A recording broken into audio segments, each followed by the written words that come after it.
Le savais-tu, les studios Disney sont devenus une base militaire pendant la Seconde Guerre mondiale. Attends, je te raconte. La Seconde Guerre mondiale commence en 1939 pour nous Français, mais les Américains rentrent en guerre seulement en 1941 après l'attaque de la base de Pearl Harbor.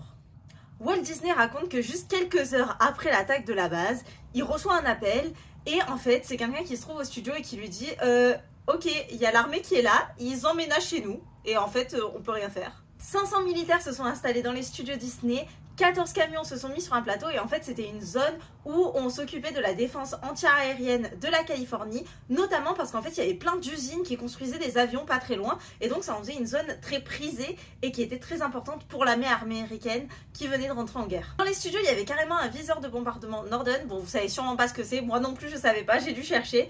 En fait, c'est un viseur qu'on fixait sur les avions notamment et qui était ultra à la pointe de la technologie lors de la Seconde Guerre mondiale. Il a été réutilisé lors de la guerre de Corée et lors de la guerre du Vietnam pour vous dire. Donc c'était vraiment un bijou de technologie et qui était très très utile face aux adversaires. Donc, je vous laisse deviner que les studios Disney étaient une zone un petit peu limite militaire, ce qui fait que quand les gens venaient travailler, ils devaient avoir une empreinte et une autorisation du FBI pour pouvoir venir travailler. Je vous laisse imaginer le mec qui vient tranquillou travailler pour faire ses dessins sur une planche Disney et on est là en mode alors est-ce que tu as l'autorisation du FBI pour pouvoir venir travailler? On sait jamais, peut-être que tu es un espion et on n'a pas envie.